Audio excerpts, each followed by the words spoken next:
Migration Summit, to this session, Empowering Refugees Through Microfinance, Strategies for Financial Inclusion.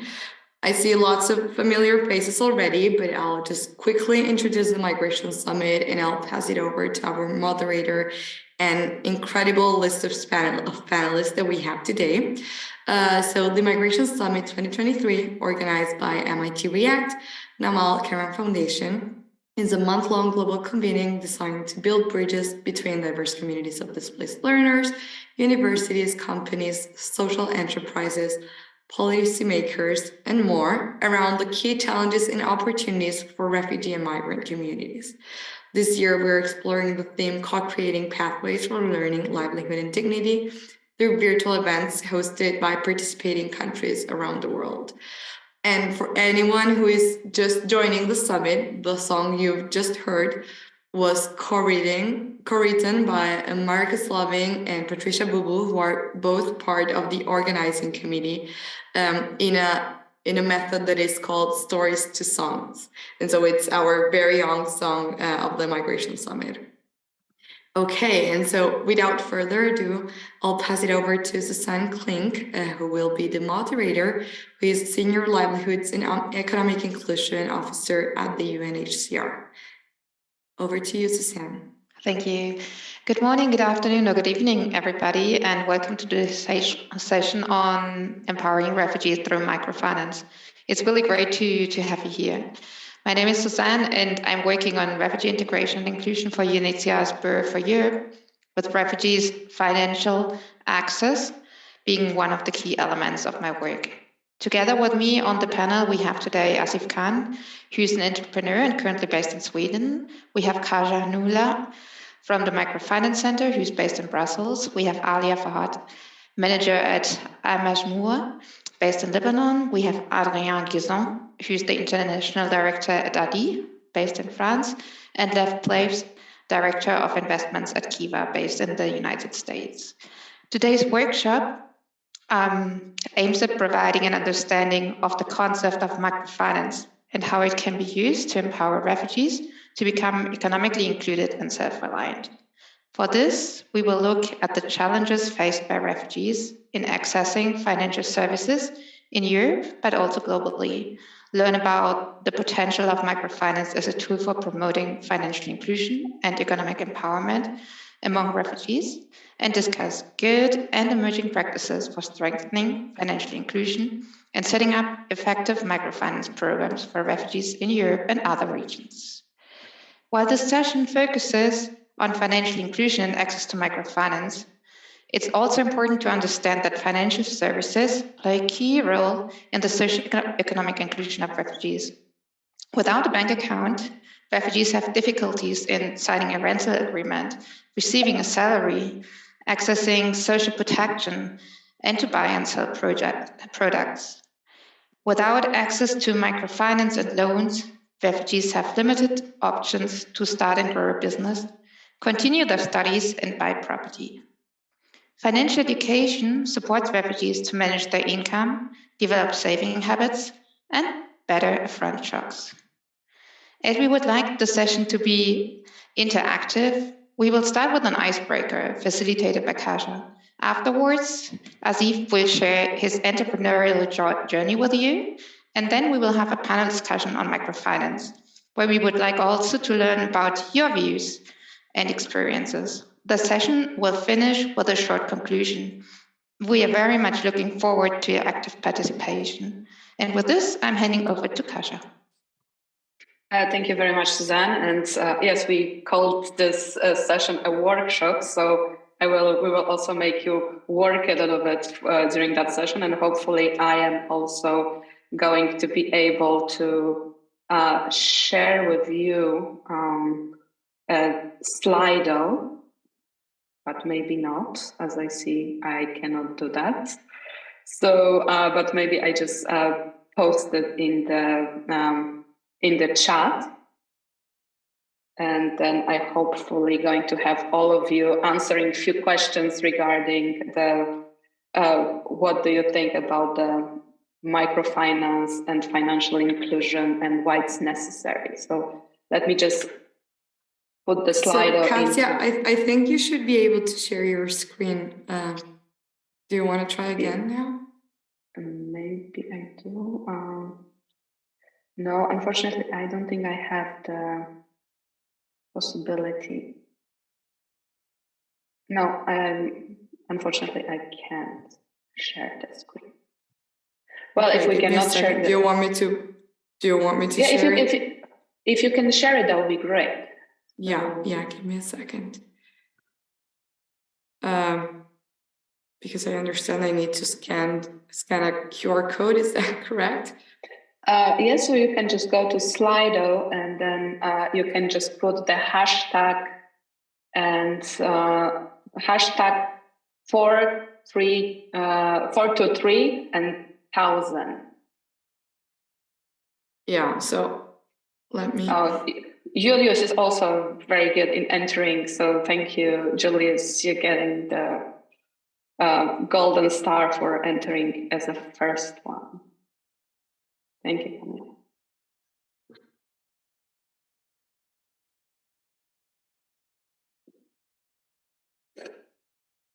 So if you join the quiz, there should be some questions for all of us to answer. Okay.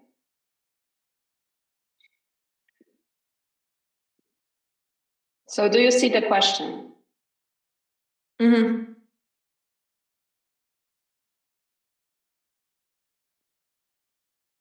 Great, somebody.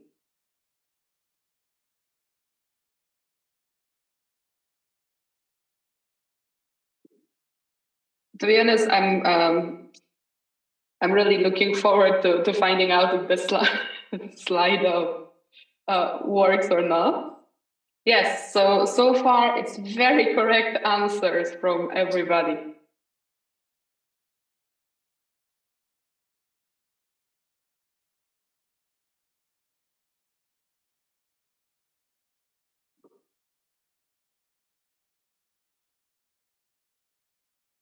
So the two people that entered are very good in answering all the questions.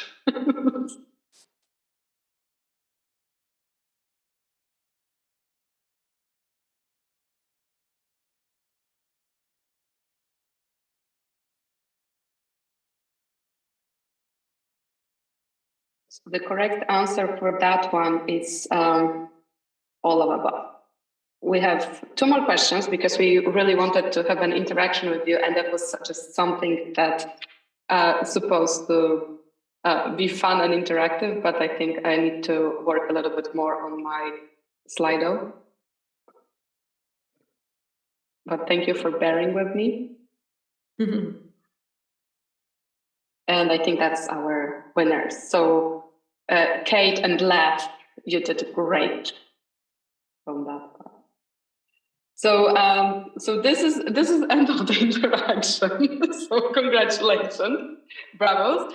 And I think right now we would like to share with you, like Asif would like to share with you the story and a little bit about his background, because I think it's a very interesting journey. So Asif, if you would like to start, we are all ears. Thank you very much, Kathy, Katya, and all who are present here. My name is Asif Khan. I'm based in Malmö, Sweden, having a dual citizenship, Pakistan and Sweden. So my journey started off in Sweden in January 2011, because I moved into Sweden as an international student. I was an international student in UK before that, and I did work in Dubai. But Sweden was a different story for me. It was a new challenge, a new way to be integrated in the society, to learn the language, to be part of society was not as easy as it was in UK or in Dubai, for example, because I was more into the language was the biggest barrier when I started off to be a part of society. So before going into details of what I have done so far, and a small journey, a small detail I would like to give about myself. I have a master's degree in international relations and a bachelor degree in international migration and ethics relations from Malmö University. And I've been part of a lot of international trainings. I've been an international trainer, facilitator on on various levels, on European as well as Nordic levels, as well as on international level. So when I started off in January 2011, I contested for elections as a representative of student union in Malmö University. So it was just by some way I got elected as one of the freelance representative of student union out of nowhere, maybe because of my experience that I have lived in other countries and I've been part of international studentships. And then the next step was that I was able to get access to different committees and different bodies of union as well as the university, where I was representing Swedish students as well as international students on various platforms. The main task I was having was to support internationalization, especially to those students who were coming from different countries to Sweden, especially to Malmö University, and then be part of the planning process for them. In 2012, I got elected as the paid student union member, which was the initial or the start of my entrepreneurship journey, because it was not only a job for me, but also a platform, a situation where I was introduced to different openings. And the biggest opening for me was Erasmus Plus, which is the European program for, it is a various scholarships, funding opportunities, or it has funding for each and everything, I would say, all sectors of, or all fields of life, all technical skills, social skills, everything one can cover. It has short term, it has long term. So the one I got introduced to in 2012 was about short term education as well as the university transfer or exchange of education. And that provoked me, I would say, to be part of, to become an entrepreneur by myself and start off with my social entrepreneurship journey. And I initiated with an NGO, and I was the founder of Center for Capacity Building and Empowerment in 2012. I put a step forward, and many other students who are having similar views like me joined me in with the struggle that I started. And then onwards, we applied for a few projects with European Commission, and that got approved as well. It was including, we were working on Key Action 1. Key Action 1 was especially empowering youth to be part of society by different means. It could be any social topics, any form of employability skills, any topic that could interest or enhance the employability or involve students or youth especially in a better way. So youth exchanges was limited time. It was like from 5 to 21 days. So usually the typical time was from 9 to 10 days. And for mobility of youth workers, it was having the similar situation, but it was not limited to youth only, but it was also for all age groups. So I started off with that, and we did it so many that we become one of the main organizations in South Sweden to support Key Action 1. But it was just not limited to this action, but we had to go to other actions as well, because it was really much in demand that Sweden was getting a lot of finances from the European Commission in regards to support Erasmus Plus, but there were not many organizations that were not really in the way of empowerment of that. So during that process, we had a refugee crisis started in 2015 and 2016 that a lot of refugee influxed to Sweden from Syria. And with that, there were some other migrant groups that were really willing to enter different parts of Europe, including Sweden. So a lot of refugees came, and Afghans, Somali, and other African descent groups, they entered Sweden. So it was kind of a complex situation, not only for government, but also for civil society, as well as all sectors of society, to empower or to be part of that struggle to empower all the refugees that came in directly or indirectly to Sweden. So the government came up with our plan. Actually, it took us some time to proceed with the plan, but eventually it was marginalized, and it was it was a kind of debate started within the governments itself, and the municipalities were assigned to welcome all the refugees that they have received.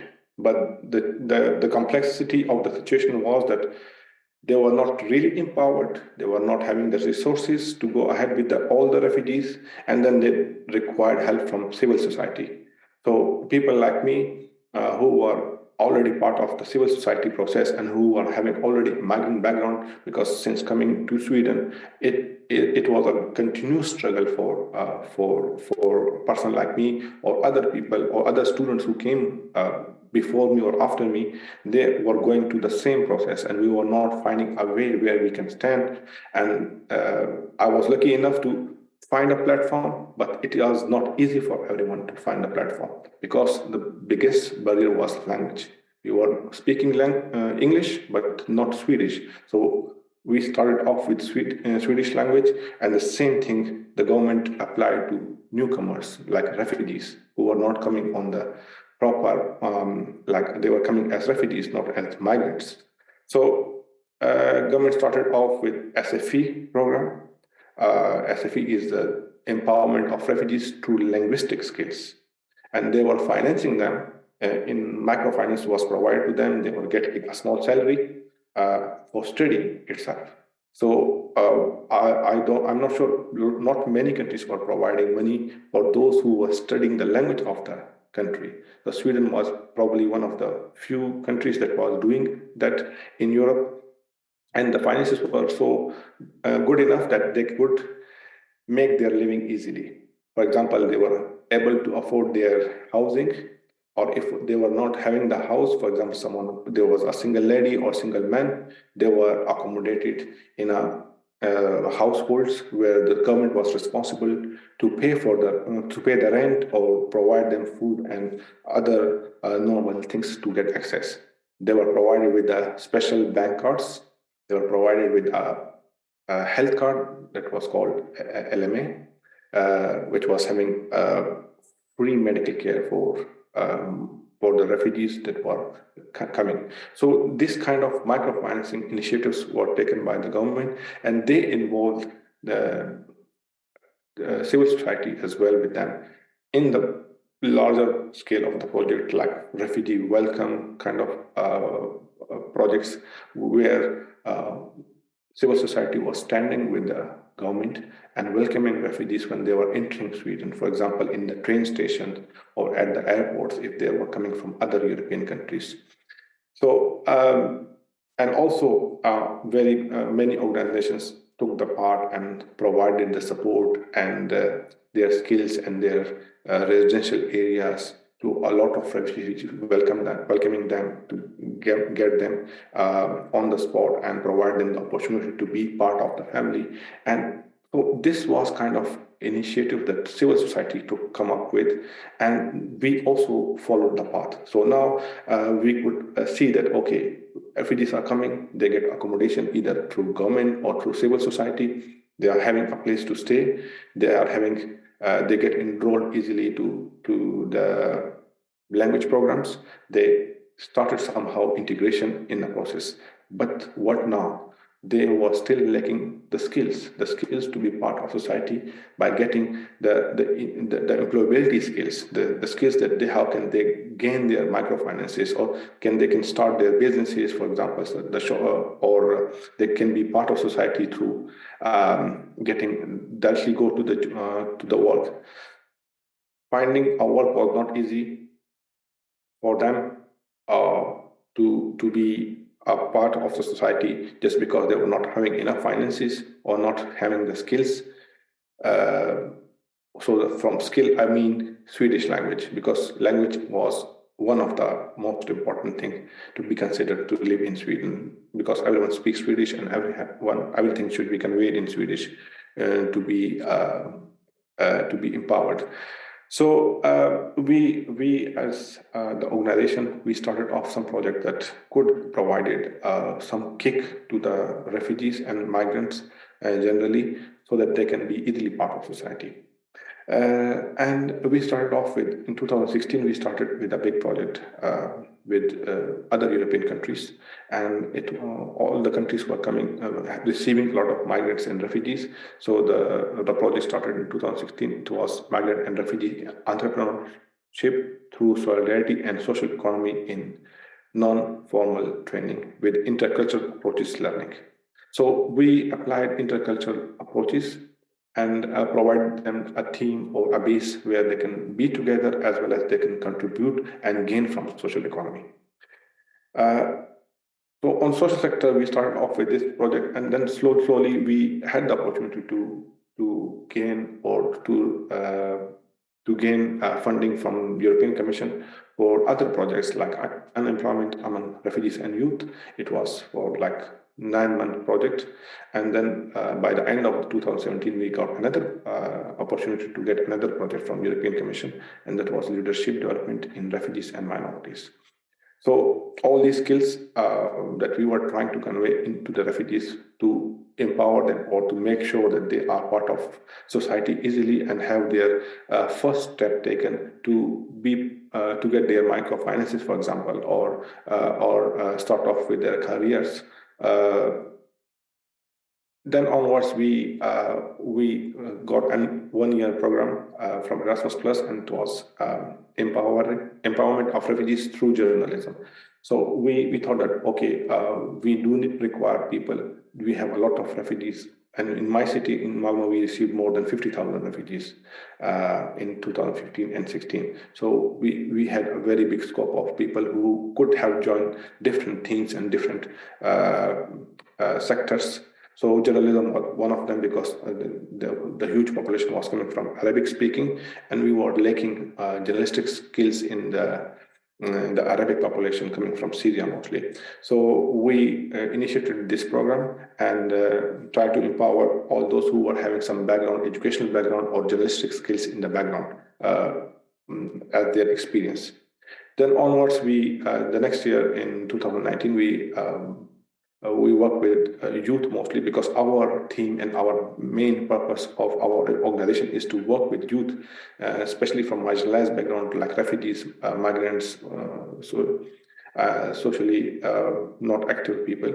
So in 2019, we started off with youth empowerment through active citizenship. So it was just a way or try to empower all those who are having hurdles, especially youth, to be part of society, because there were, of course, with a lot of like if one city received 50,000 refugees in a couple of years, so of course we had a lot of burden on our city, because we are the first city coming from Denmark entering Sweden is the first city we are. So we had a lot of situation that we were not able to empower the youth especially, and they were kind of as interesting as your story is, I think, we have also a panel. So if you can wrap up in a minute, because yes. I think we're just going to go to the, to the panel discussion about the microfinance institution. Sure.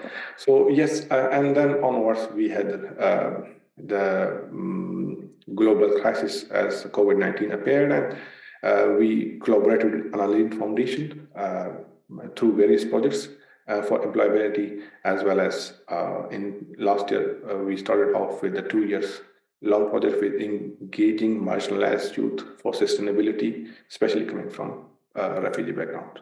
So this is all from me now. I hope that I tried to convey what I could. I hope if anyone has any question, they can ask me. I can leave my email address.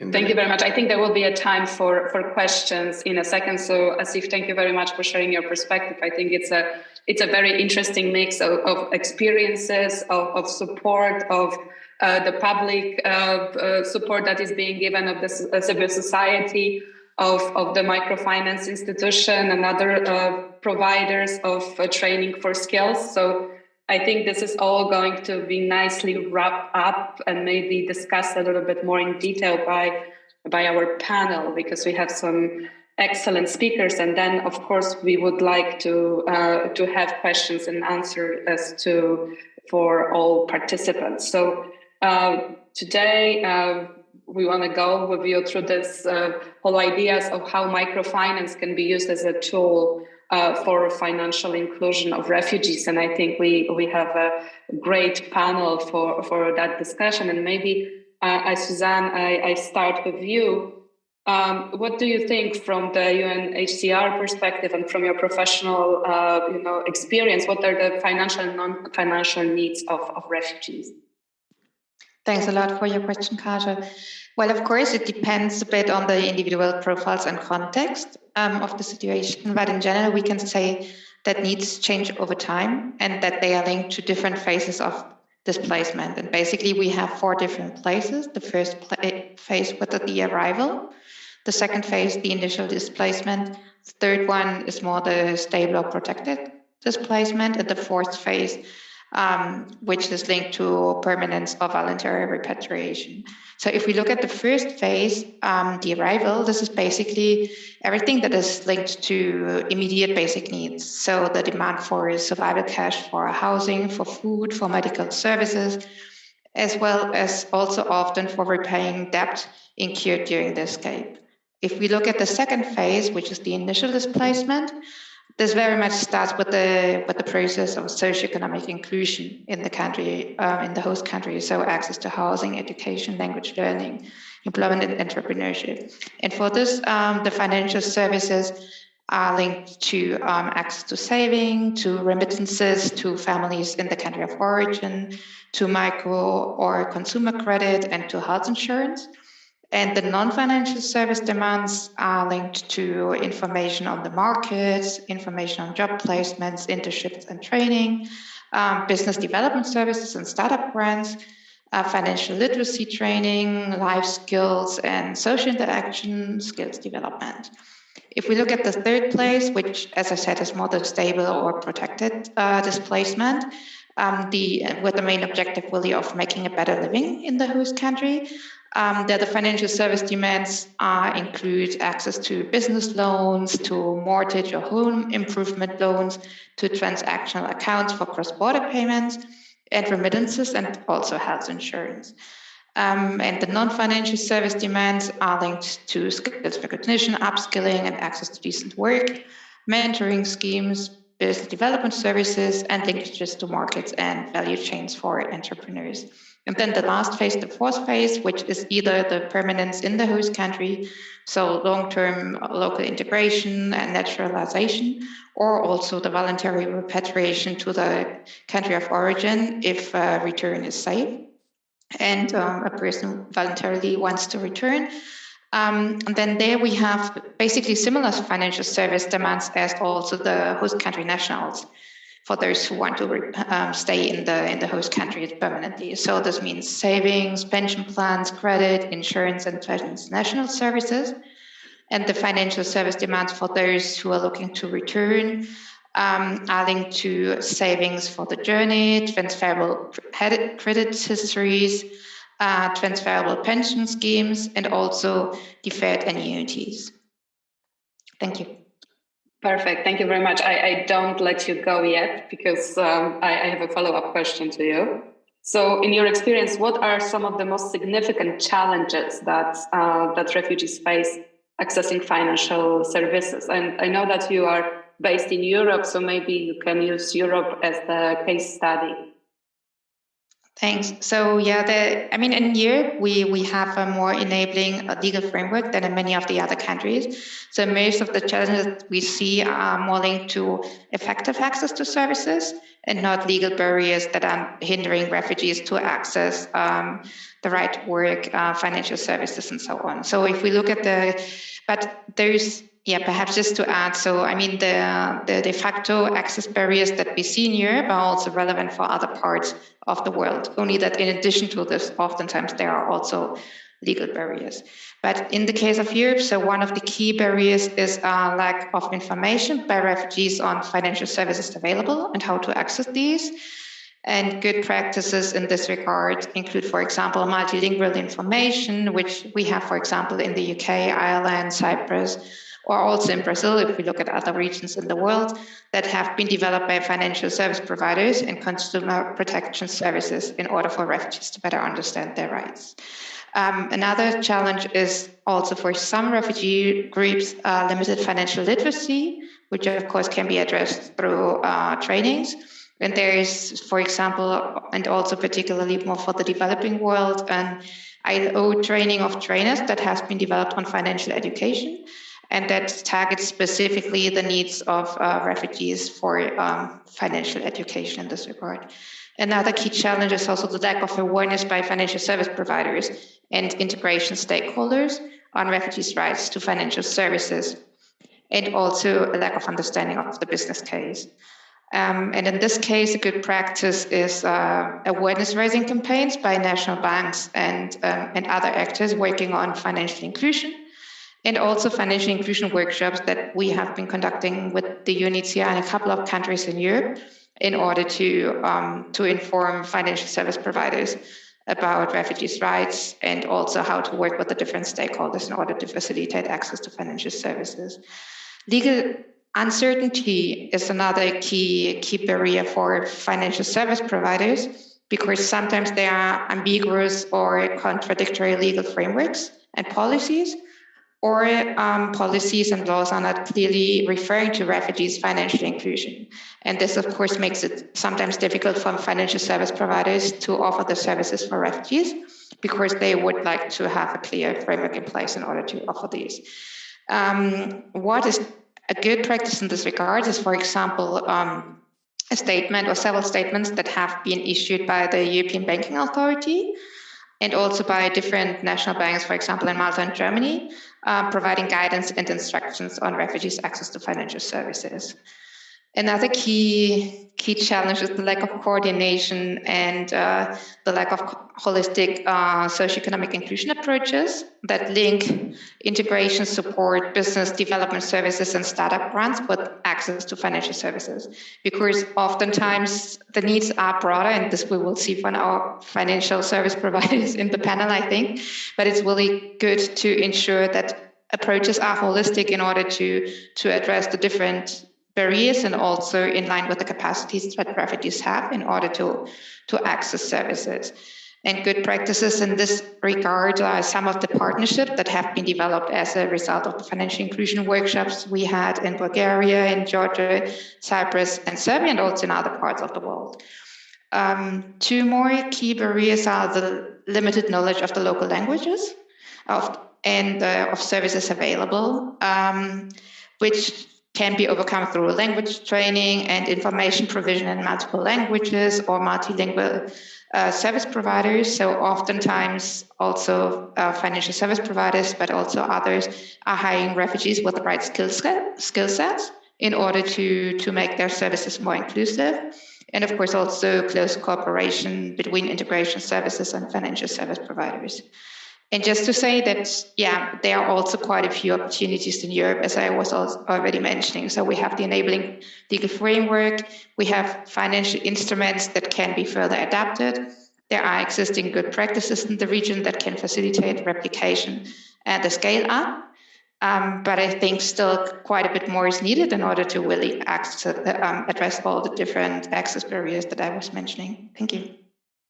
Great, thank you very much. So indeed, I would like to also follow up with some questions to the financial sector providers. So Lev, maybe you can give us some indication of what are the most significant challenges that you as a microfinance institution face in serving refugees, and how you could address these challenges.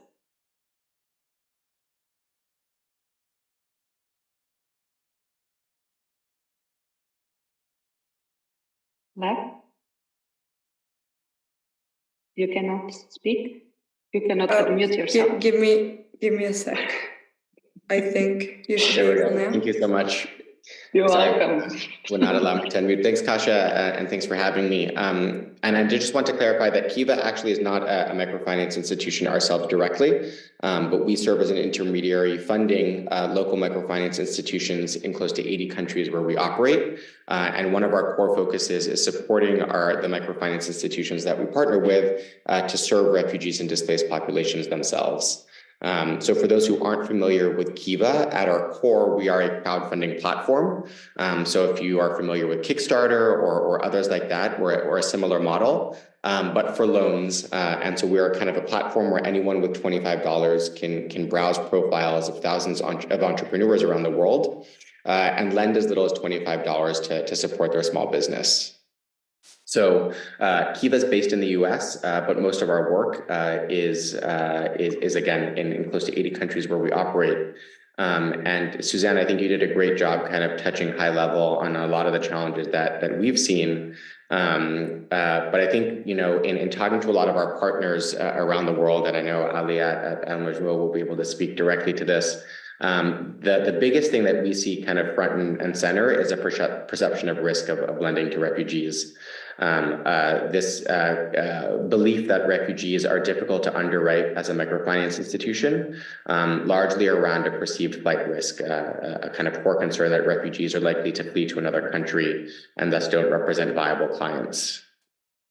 Kind of related risks that we've seen specifically around how kind of to underwrite loans to refugees are around, or concerns that we've seen are around a lack of credit history, limited fixed assets in the countries where refugees have settled, again, kind of all providing further challenges for microfinance institutions or other financial service providers who might not be able to kind of offer their kind of core underwriting processes, or might have to tweak some of their underwriting processes to best serve refugees. A final challenge that we've seen, and I think Suzanne, you spoke on this really well, is just the lack of familiarity with the refugee population. MFIs know their kind of core target clients well. Refugees are often newer in the country, and so an MFI might have less familiarity with them. It might be more difficult to understand how to best access or reach the refugee community. Segmentation of the refugee community can be challenging, but also incredibly important. And there also is a real reality of social animosity and tension between refugee populations and the host communities, which again are kind of the core of who an MFI might be used to serving, that they have to deal with. So again, those are high level, but Alia, who's kind of been through this directly herself, can speak more directly to some of those challenges. Right, thank you. And yes, Alia, you were just pointed as the next person who is going to maybe add something more, because your experience is really relevant, and I think you can share a lot of examples from your work. Thank you, Kasia, and thank you, Lev. And I have to agree that the perception of risk is usually one of the main barriers that we're all facing when we start thinking about whether or not we should provide access to finance and look into financial inclusion of the refugees. And we went through this. So basically, Al Majmou is the largest microfinance institution in Lebanon. And since its inception back in the 90s, Al Majmou has had an inclusive policy of serving all individuals without any discrimination. So therefore, we always had refugees in our portfolio of clients, starting with Palestinian refugees, then Iraqi refugees, and Syrian refugees starting 2013. Basically, what happened to us is that when we observed the major influx of 1.2 million Syrian refugees between 2011 and 2012, which represented by then 1 out of 4 inhabitants being a refugee and making Lebanon the country with the highest number of refugees per capita, we had a very long discussions with our senior management, our board of directors, and we decided that we wanted to be proactive and we wanted to be inclusive of the Syrian refugees in offering both financial and non-financial services. So I think that what triggered basically this decision was the very strong social mission of Al-Majmoua. And it did not take much time to convince our board of directors about the rationale behind this decision and the decision of leaving no one behind. But after this came a long journey with many challenges, many ups and downs that we had to face. First of all, in convincing also our staff, but it was not a very difficult task because they also have a strong buy-in. So I think that buy-in is going to be a key word throughout our journey. But then it was about introducing this concept with our own clients, with the Lebanese clients, where they felt when we initially had some focus group, because we wanted to consult them about how they would feel if Majmoua would start lending, provide access to finance for the refugees, we got a pushback from our Lebanese clients. And this is why we decided that maybe a good entry point could be to start with non-financial services, financial literacy, some entrepreneurship training. So to start light touches on the non-financial services, while at the same time trying to better understand who the refugees are, what are their needs, and how we could eventually serve them with our financial services. Back then in 2012, there was very little documentation we could find on the internet on the topic of refugee financing. So we're proud that we were helping in developing, more knowledge about financial inclusion for the refugees through all of the market assessment, focus group we did with the Syrian refugees, better understanding this market segment. And this was a major step in kind of removing those perception things we were mentioning earlier. So after having the internal strategic alignment, having done the market study to get to know better the refugees, we developed a strategy in having both financial and non-financial services. We identified with which segment of the refugees we would like to work to because it's a very heterogeneous population. And as Susan was mentioning earlier, their needs and their situation is very different depending on their phase of displacement. And we also were able to categorize the refugees in 3 different categories, where we felt that we could be working with what we called the stable, the most stable refugees, while the large majority would still need some humanitarian support. So this is in a nutshell what happened with us. We launched a pilot to provide loans, and we started first with group lending, mainly focusing on female refugees. And then slowly, when our loan officers started to feel more comfortable in managing the portfolio, we opened up to individual lending and a series of different financial products. Over. Perfect. Thank you very much. Adrian, maybe I can ask you as what ADI did to design effective delivery of financial and non-financial services to refugees. Yes, thank you. I will try to complement what Alia just said. So in our case, to be honest, we did not make any changes in our financial and non-financial services to refugees, for the very simple reason that our own founder, Maja Novak, was a refugee herself. She arrived in France. She was as a child, and she was a refugee. And we are very socially driven, and really focus on the basis of the pyramid. Let's say in terms of microfinance. Just for the record, so ADI is 35 years old, and it's a microfinance institution, the biggest one in Western Europe. And just to give you an idea, our target population is traditionally, in any case, in many aspects, very similar to the refugees. I mean, they face language barrier. 23% of our customers were born outside EU. That's about 6,000 people that we finance every year. 22% have no diploma. Most of them do not have financial means. 50% live under the poverty threshold. So all these features from our target population are similar to what refugees experience. And therefore, when we built our offer, our financial offer and our non-financial offer, we included these elements in our reflection in order to build our services. So for instance, we have a graduation whereby for the most vulnerable of our customers, they can be a mix between a classical microcredit with interest rate and upfront fees and so on, but also as a complement, a zero interest rate loan with a huge 1 or 2 years grace period, so people can make their investment and start to repay only after 1 or 2 years. Sometimes we also complement the microcredit with the grant. So part of what they need and what they get in terms of financing, it's considered as equity for themselves, and they can use it the way they want, and they don't have to repay it. So it's a sort of gradual moving from exactly what Suzanne and Alia said, like for the stage 1 and 2 of the refugees, it's probably not, microfinance is maybe not suitable but for the category 4 and 5, when people are already quite settled and they start really thinking about, okay, what am I going to do now with my life? It can be a very powerful tool.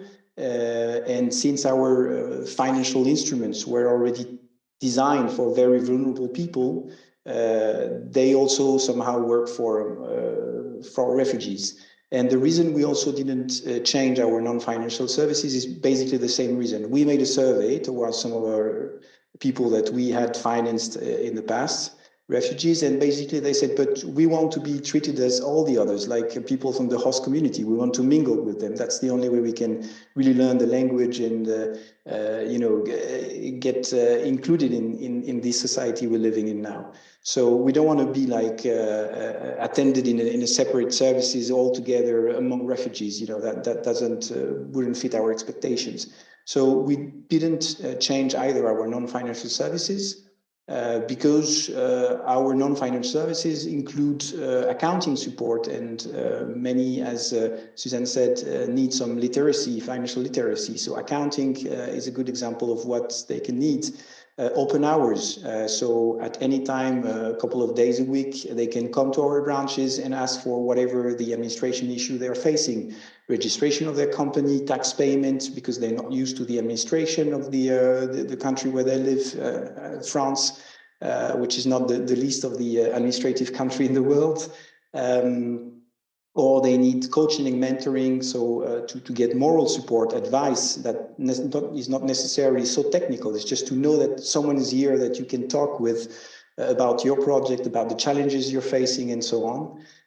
For the youngest, online tools also work well, especially because now, I don't want to make any advertisement, but you can right-click on your computer on almost any website, and all what's online is immediately translated in many languages. So that also helps a lot of our customers. Of course, the translation is not perfect, but that's better than nothing.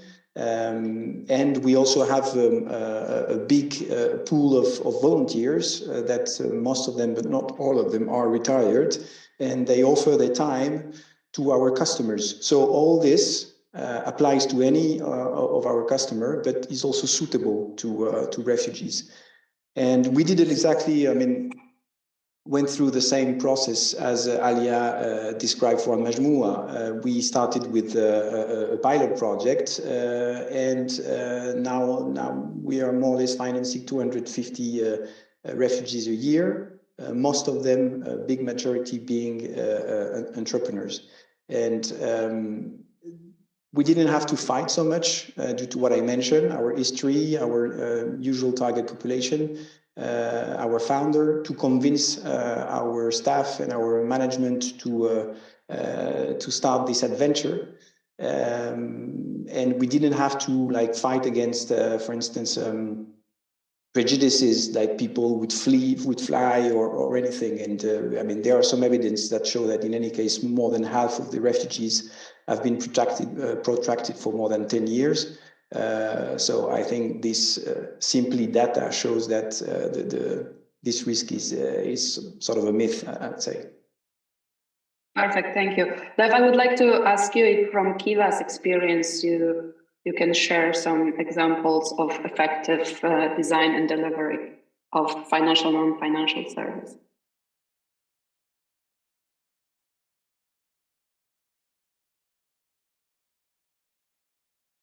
You muted. Yeah, sorry, I'm unable to unmute myself. I really don't have a ton to add. I would just note, I think Alia and Adrian's experience really represent what we've seen globally in terms of many microfinance institutions. But really the main takeaway that we've seen, and I think that has kind of been a best practice across the sector, regardless of region, is that there generally is not a need to develop an entire new product to serve refugees. What microfinance institutions already offer is often kind of largely in line with the needs of refugees. But it is important to tweak and adapt products and services to best meet the needs and the realities of refugees.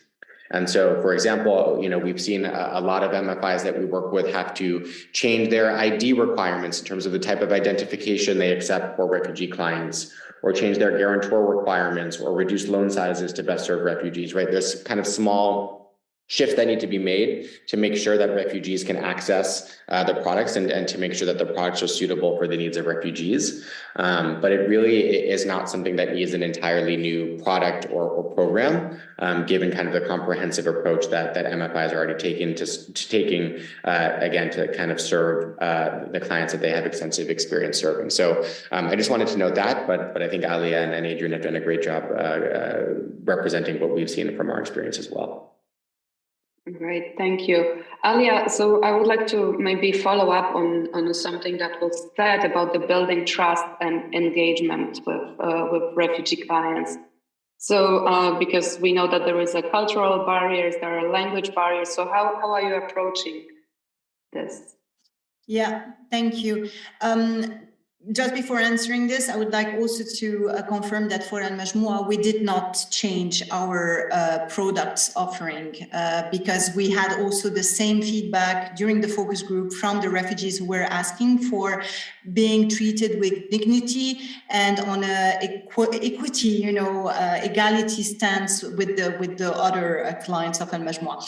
Now, going back to your question, yes, building trust is extremely important, and it goes both ways. It's about the microfinance institution, its staff, to have a better understanding and to build the trust with the refugees, but it's also going the other way around, where it's important for the refugees to be able to trust this financial service provider. And I think that one key word in this regard is to have a close interaction. And one of the things that was very successful and conducive in creating a trust and engagement for us was the creation, the opening of livelihood centers in partnership with UNHCR. And we were lucky that in Lebanon, back in 2012, the UNHCR had a livelihoods unit who was willing to pilot and test some things around livelihoods and socio-economic inclusion. And it was very successful because it allowed to have a center where the refugees would come.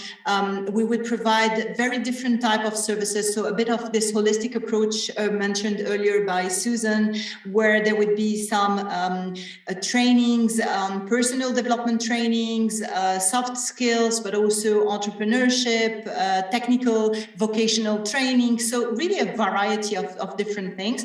And those centers over a period of a year and a half became kind of a reference for the refugees to come in, to spend time, to interact not only amongst themselves, but also with the host community, because we wanted also to make it very clear that we were working on having joint sessions. So the services were provided both for the refugees and the host community. And what we try to do also is to create cohorts of the same group of people attending the same trainings, mixed nationalities. And with time, this would create also a better social cohesion, a better understanding that they're sharing the same needs, the same issues. Now, the last thing I would like to say is that we were lucky in the Lebanese context that the Syrian population, the Syrian refugees who came in, we did not have the barrier of the language, because I do believe that in other contexts, this can be a hinder that makes things, happening at a slower pace until the refugees are able to communicate in the local language. Thank you. Thank you very much. So maybe I would jump right now to the question of impact. So Adrienne, you're going to be, the question is going to be to you to start with. So how ADI is measuring impact of your efforts of financial inclusion? And if you're using any metrics or any other type of indicators that you could share with us. Yeah. Just as in one sentence, if you allow me to complement it, I fully agree with what was said. Okay, we did not change our financial and non-financial services. However, we had to change the way we source and identify and find the client and gain their trust. And this is where we rely on. We've built a network of refugee support organizations that do not offer financial services. And this is how we sort of are able to offer all together a sort of 360 degrees support to the refugees. So yes, it had to change. We had to change also our processes, especially in the getting in touch with this target population in a more voluntary, let's say, way. But going back to the impact, there again, it's the same logic. We do not measure specifically the impact of the refugees. We measure our impact globally. But I believe that, and I will give you some examples of some metrics that we use. But I believe that it's very efficient also in terms of measuring the impact on the refugees. So the way we use the kind of metrics we have, of course, for entrepreneurs, we measure the sustainability of the company that was, or the income generating activity that was financed thanks to our microcredit. And so we measure the survival rate of the enterprises. But here I would like to insist most of all on three items, three indicators that we use. First one is the inclusion rate. So after 3 years, we make a survey among our customers on a representative universe of our customers. And we ask them their situation. And as I mentioned, we know that when they come to us, 50% live under the poverty threshold, and 35% are welfare recipients. They are recipients of social benefits, right? And so what we measure is, after 3 years, how many of our customers are either still running their company that we funded, or they found paid employment, let's say. And the outcome is 93%. So it means that you move from 35% to above 90% of our customers that are no longer are like having either a job or running their own company. And we also measure how many of those do not benefit from social welfare anymore. This is the sort of exit rate, which is 46%.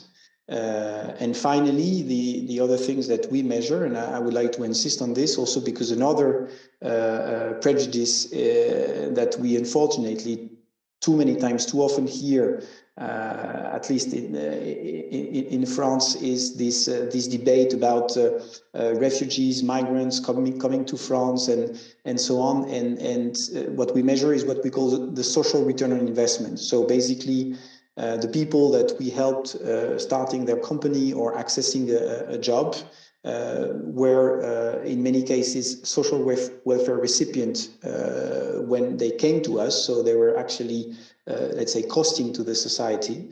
And now, because they are employed or because they are running a company, they are no longer benefit from social welfare on the one hand. So the state or the community saves money. And on the other hand, they contribute to the general wealth of the country because they pay taxes either on the wage that the employer pay them, or by paying social contribution or income benefit, profit, tax profit on the company they run. So we developed this, and this is called social return on investment. And it tells us that for every euro that you invest in ADI that we spent, after 2 years, it brings 2.4 euro to the host community. And I think I like this indicator, this KPI, because it shows that if you give the refugees the opportunity to start to be included in the society and in the economy, well, in the end, of course, they will, as any other human being on earth, contribute to the wealth of the country and contribute to the economy and bring prosperity, also contribute to the prosperity of the host community they are working in. Great, thank you very much. Lev, maybe I can follow up with you. Maybe you can tell a little bit what hasn't been measured yet and what Kiva would think it's important to measure. Yeah, thanks, Kasia. And this is an area that we've increasingly been focused on and thinking about. I think, right, one of the themes we've heard throughout this conversation is that although we do have, numerous microfinance institutions out there now with extensive experience in lending to refugees, it is still not something that is mainstream. It is still a very nascent space, and something that we don't have a measurable impact or results or an evidence base like we do in some of other areas of microfinance. And so, Alia shared in the chat, one of the studies that does exist out there, but again, compared to many other sectors, it's quite limited. And so we're thinking increasingly on the role that we as Kiva can play in kind of understanding, again, since we have experience across different regions and different geographies, looking more at kind of how, understanding how loans are impacting the lives families of refugees and so on from pre and post loans. We're really looking to implement longitudinal studies, understanding impact levels, change of living conditions, education levels of family members and so on of refugees and their families to really better understand the impact that financial services is having thus far on refugees, and to help inform us and the broader community what are the best practices and how we can best maximize impact when it comes to refugees. So again, this isn't something we have results on yet. We're kind of just starting this process now. But I did want to highlight, I think, again, given how this is such a nascent space compared to other areas of microfinance, the importance now of building up this evidence base in order to kind of set a foundation for further scale moving forward.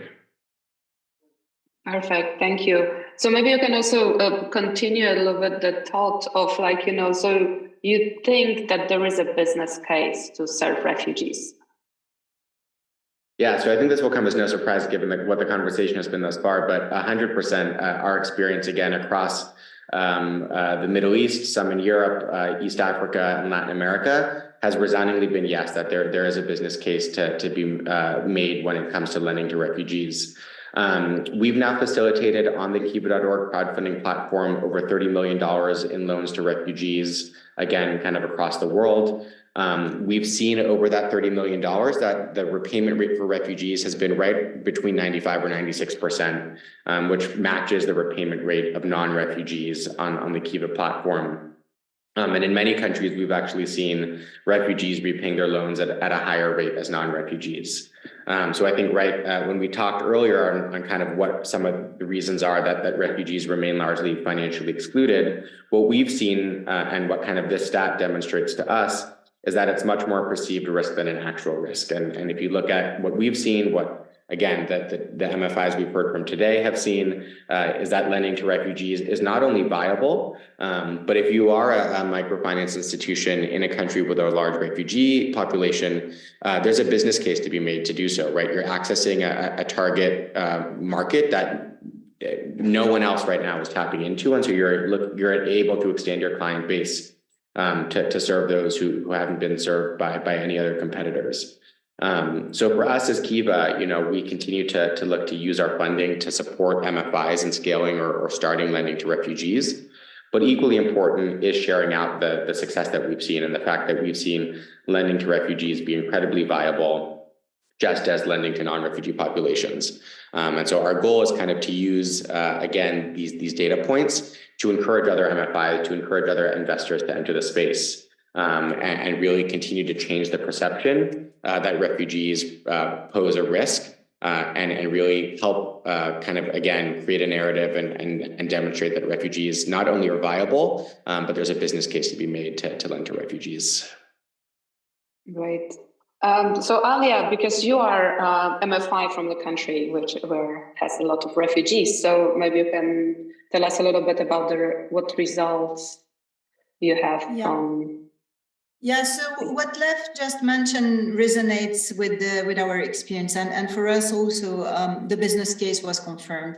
I mean, we reached a point where we realized after doing the pilot that the refugees are bankable for financial service providers, and they have the capacity to contribute to the portfolio growth of any financial service provider. So to give you an idea, between 2015 and 2019, Al Majmoua increased its number of Syrian refugees up to 16,000 clients, which represented back in October 2019, and still represent today a proportion of roughly 15% of our client base that are refugees.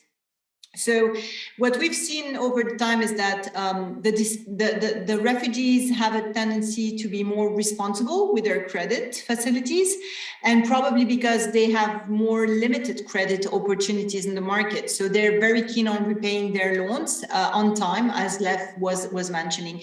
But there is just one thing that we need also to take into consideration and to highlight. It's related to the fact that the refugees remain economically more fragile. And this is something that we've seen during the COVID-19 crisis, where they were directly hit and directly affected more in proportion than the host community. So it's important for us as financial service providers also to keep the do no harm principle in the back of our mind. Yes, there is a business case, but we need to make sure that those financial services are provided to the refugees with a very high level of understanding of their socioeconomic conditions, and we have to be careful. It's a duty for the microfinance institutions. Over.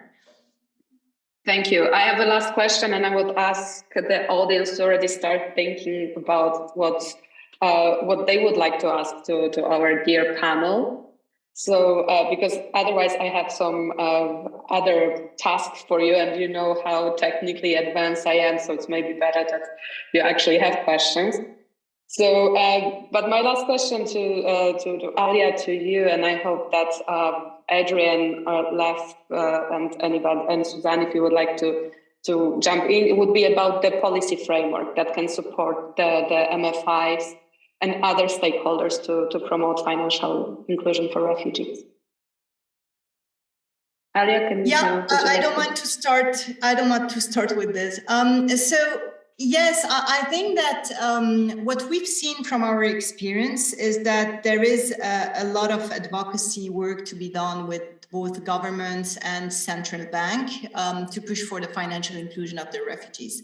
I mean, we've seen some countries that are that basically not very many of them, but I think that whenever there is a possibility to include the financial of the refugees within a national strategy for financial inclusion, it makes a tremendous impact for advancing this agenda.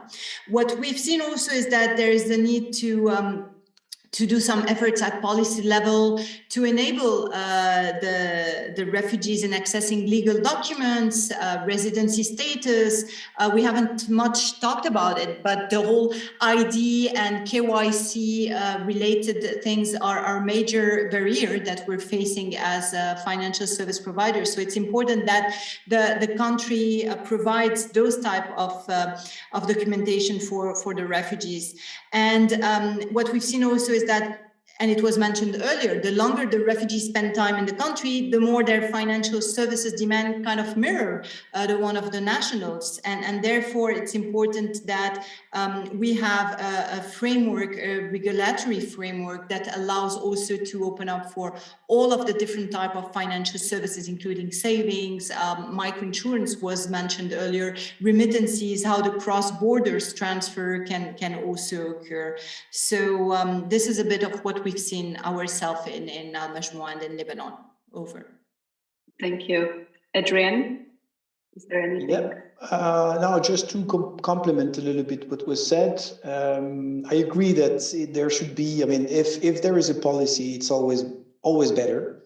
As I mentioned, in our case, for instance, when we serve really vulnerable people, we try to offer a mixed product made of microcredit on the one hand and either a grant or a zero interest rate loan, so as to lower the in the end that also lowers our risk, but the main thing is to be able to provide equity or quasi-equity to those who do not have not even a single penny in their pocket, right? So if you want to do that, you need resources, and if there is a policy that encourage the financial inclusion of refugees, of migrants, that provides, for instance, a credit line of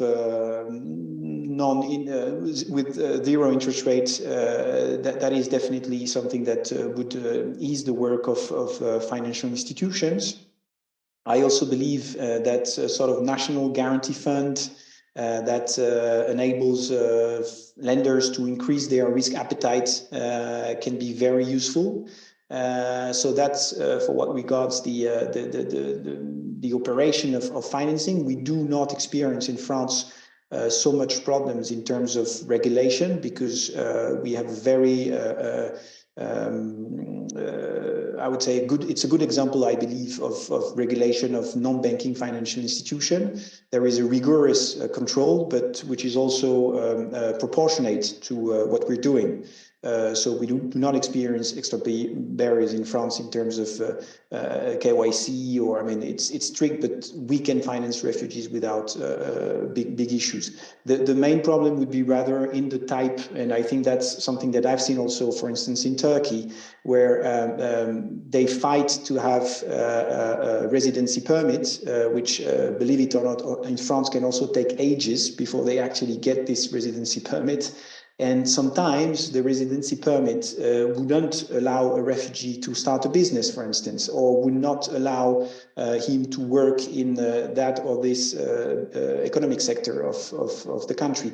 And that's really something that can be improved in France, but also in, I believe, in other countries. Because if you have a residency permit, but you're not allowed to start a business or to work, that's a real hurdle to your economic inclusion.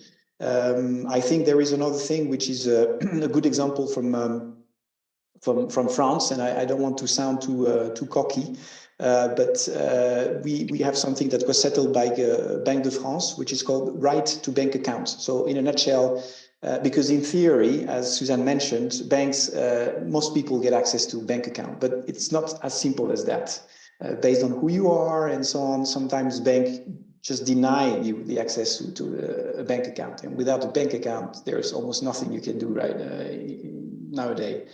And therefore, when this happens, you can address a sort of letter to a central bank, and the central bank will get back to you with a letter based on where you live, and will assign a bank to you. So there you can go to the bank and say, here's a claim, a request from the central bank that you let me open a bank account in your bank, and there is no discussion. You have to open this bank account. So I think this is something that is good also to enforce banks, which are private actors after all, to actually not deny access to a bank account to refugees.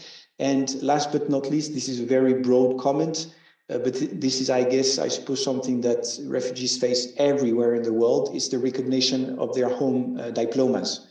There is a lot of stories of occupational reclassification, doctors that end up making basic works and so on because their diplomas are not recognized.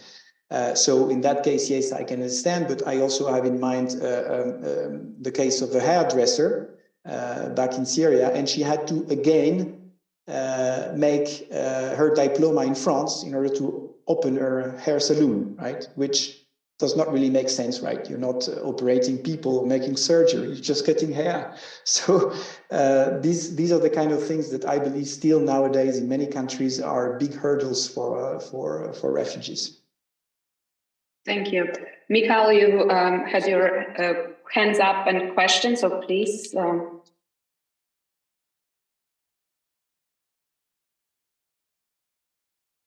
Mikhail, can you speak, or you are being... Yes. Oh, okay, you are.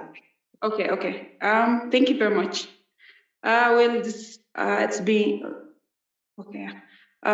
This is very quite informative and very interesting webinar. So one of my questions goes to is, firstly, it's like I can see there have been different opportunities which have been given in here. So first, let me begin introducing with myself. I'm a refugee living in Ethiopia. And it's like, I'm just thinking if there would have been a very various this kind of opportunities can be given, like such as an entrepreneurship programs in Ethiopia, it would have been very interesting. Thank you. Thank you. So you would like to know if there is opportunities like this in another countries, or and if yes, how to maybe share the information? Exactly. Yeah, there have to be especially it's somehow it's included with digital, something related to digital informatics. So it would have been a very, very much more interesting to be part of it. Thank you very much.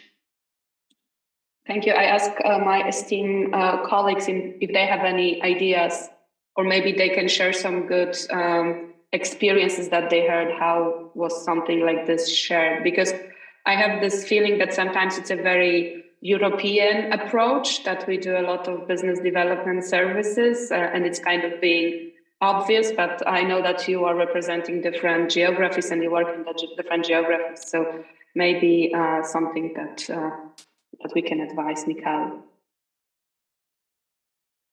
Alia? Yeah, so I don't know per se, is currently there are some entrepreneurship programs in Ethiopia, but I would recommend Mikhail to check on the website of either the UNHCR or the ILO, because usually those two are at the forefront of providing this type of entrepreneurship, livelihood, supportive income generation activity programs. So this would be my entry point that I would recommend. And just one thing that was mentioned by Mikhail, and I think that we did not touch much upon, and it is related to the whole digital finance and the potential in the future also to use digital finance to have a better financial inclusion of the refugees. And this, of course, would mean the importance of providing digital literacy beyond financial literacy. Over. Thank you. I see that.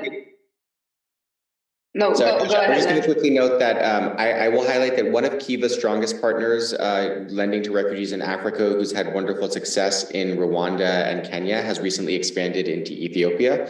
And that's an organization called Inkomoko that provides business development services and extensive training to refugees, as well as credit and lending opportunities to help start or grow a small business. I can write the name of that in the chat as well. Yes, please. That's what I was also suggesting, that there are some good tips being shared in the chat. So if anybody else has something, please do share. This is the benefit of having us all together, that we can really do some brain trust. Justin, I see you also have a question. Yeah, good afternoon to everybody. I am listening from Germany, and I find the presentation very interesting. But then it puts a lot of challenges when we talk about, well, I work with the migrants, also refugees, and now I'm a citizen, and helping others to integrate in the system.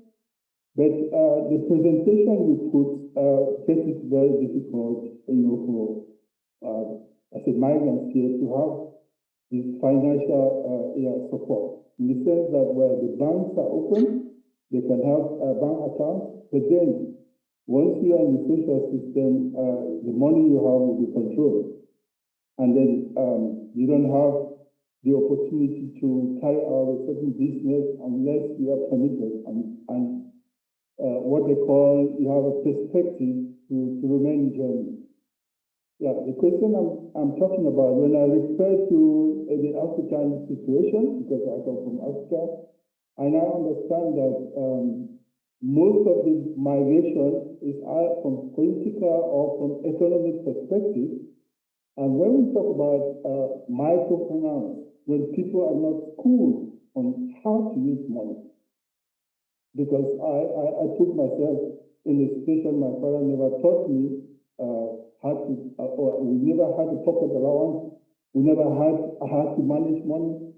And then when you have somebody that hasn't got training in money and what is money and how to use money, how do you build trust to give financial support?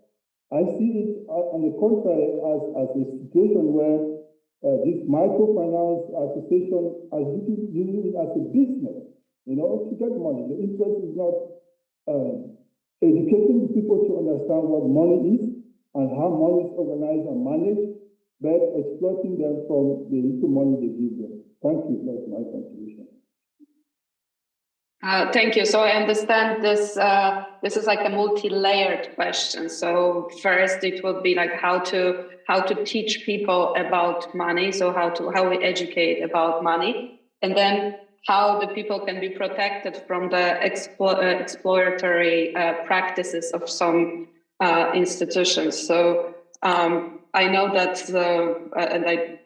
we have a code of good practices, and people are being involved, but maybe Adrian, Alia, because you are the sector representatives, you can share what's your institutions were doing.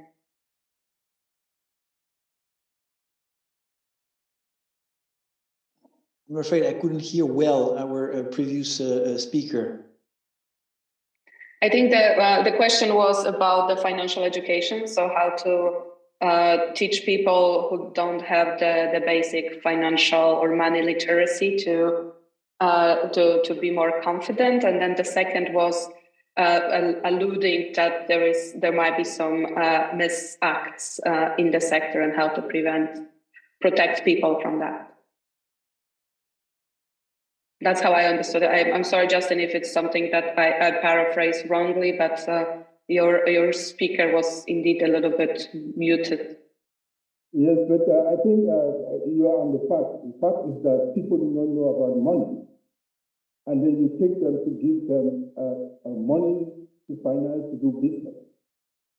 Do you think you are really helping these people, or you are making your money? First question.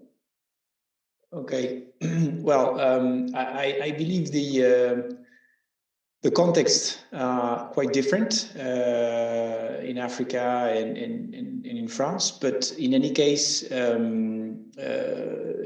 what I can say from our perspective, Addis perspective, is that first of all, we are a non-profit organization, so we are not commercially driven, and there were and there are probably in the world, microfinance institutions that are, let's say, less social than Al Majmoua or Adi, and more commercial driven. So that's a pitfall that some institution can fall to, really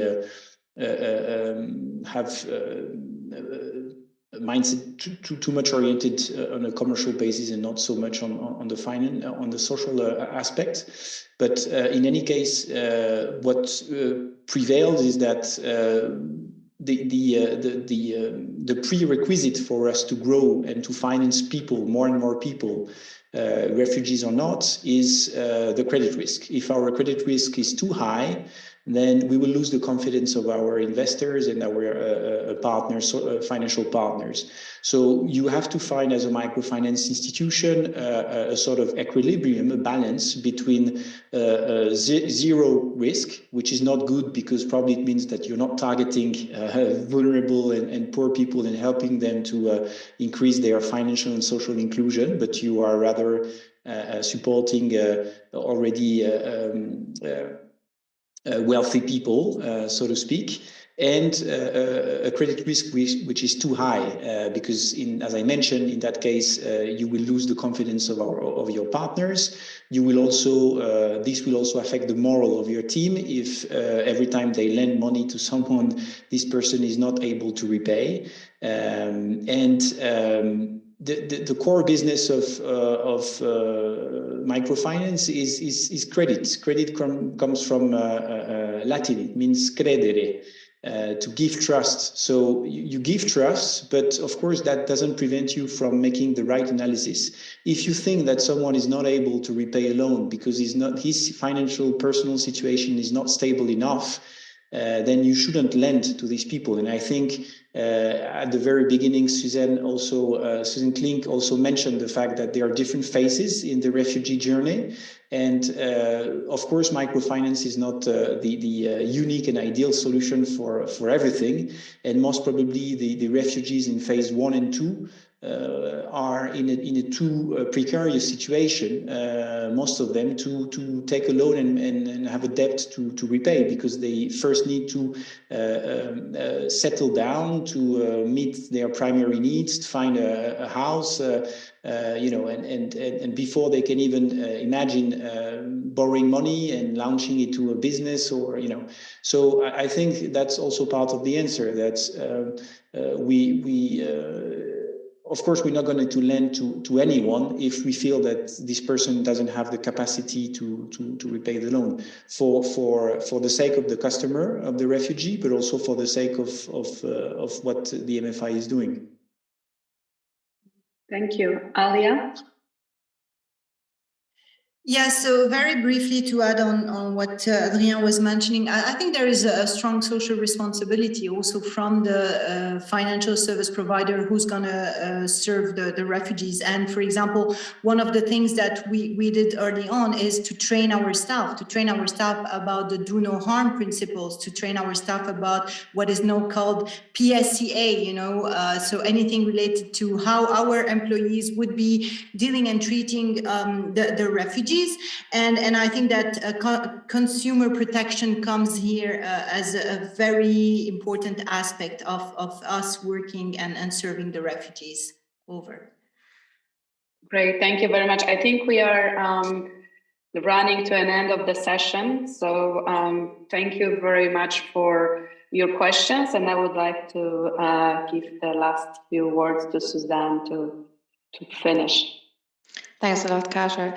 So thanks everybody so much for your active participation and the great contributions in the session. This has been really exciting. So I think we have seen that there is really a clear business case for serving refugees, as Lev also pointed out that the repayment rates are similar or even higher than for host communities. And on average, we can also say that the percentage of refugees with an entrepreneurial background is higher than among the host community. So there's an important caseload also for financial service providers to look at.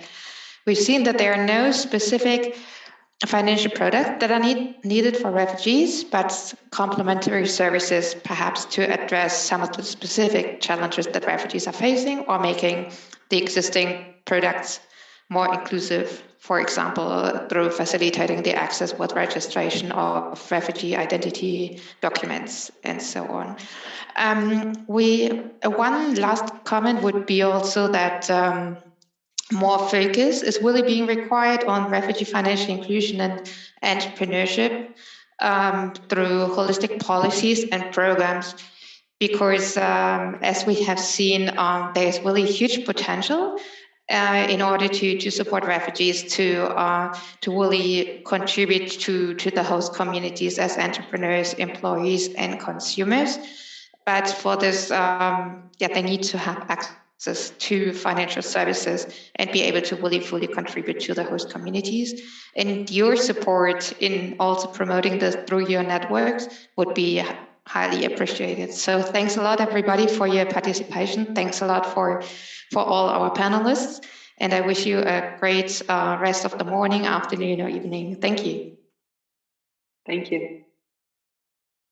Thank you so much, everyone. We hope you can continue to engage with the Migration Summit in upcoming sessions we have in the next few weeks. And yeah, this was very interesting. And I know some other folks that we want to see the recording. And so the recording will be uploaded very soon. Thank you to the moderators, the panelists, to fitting for this conversation. Bye-bye. Have a great rest of your day.